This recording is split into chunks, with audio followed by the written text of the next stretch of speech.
مسلمانوں کو حکم دیا ہے کہ امانتیں جب بھی سپرد کرو اہل لوگوں کے سپرد کرو۔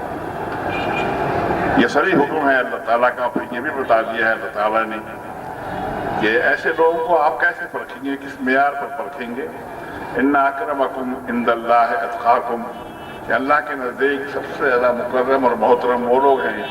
جن کے اندر تقویٰ کی صفت ہے، خدا کا خوف ہے، آخرت کا خوف ہے۔ یہ ساری باتیں ہو رہی تھیں، یہ سڑکوں کی اور سوڈیم لائٹ کی اور ویلوسٹی لائٹ کی اور ان کی فلائی اوورس کی، پانی کی، سیوریج کی، ٹرانسپورٹ کی، یہ ساری چیزیں دراصل وہ ثمرات ہیں جو اللہ تعالیٰ نے کراچی کے شہریوں کو دیے کہ انہوں نے 2001 کے انتخاب کے اندر امانتیں اہل لوگوں کے سپرد کی تھی، اور ان اہل لوگوں کے سپرد کرنے کے نتیجے میں اللہ نے اپنی سنت کے مطابق اسی معاشرے کو یہ ثمرات سمیٹنے کی مواقع فراہم کیے جس معاشرے نے ایسا کیا تھا۔ اس لیے میری اس گزارش یہ ہے کراچی کے شہریوں سے، آئندہ بھی جب کبھی اللہ تعالیٰ یہ موقع فراہم کرے امانتیں ہمیشہ اہل لوگوں کو سپرد کریں، اس لیے کہ یہ کوئی انسانی حکم نہیں ہے، یہ اللہ تعالیٰ کا حکم ہے، خالق کائنات کا حکم ہے، اور اس کے حکم پر عمل کرنے میں ہی ضرور ہماری عافیت ہے۔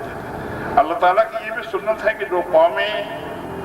اللہ کے حکم کے مطابق عمل نہیں کرتی ہیں یا امانتیں اہل لوگوں کو سپرد نہیں کرتی ہیں تو پھر خمیازہ وہی قومیں بھگتتی ہیں۔ یہ وجہ ہے کہ آج ہم جہاں کھڑے ہیں وہ بہت دور ہے اس جگہ سے کہ جہاں پر وہ ممالک جو ہمارے بعد آزاد ہوئے تھے یا بنے تھے وہ آج ترقی یافتہ ملک ہی نہیں بلکہ سپر پاور بن چکے ہیں۔ میں سمجھتا ہوں کہ کراچی کے شہری جو بڑے شہر کے رہنے والے ہیں، سب سے بڑے شہر کے پاکستان کے 1 کروڑ 40 لاکھ کی آبادی، پورٹ سٹی اور پاکستان کی اقتصادی شہرک، گیٹ وے ہے ساؤتھ ایشیا کے لیے، سینٹرل ایشیا کے لیے، مشرق وسطیٰ اور یورپ کے لیے، اور ہر لحاظ سے پاکستان کے لحاظ سے کراچی بہت اہم ہے۔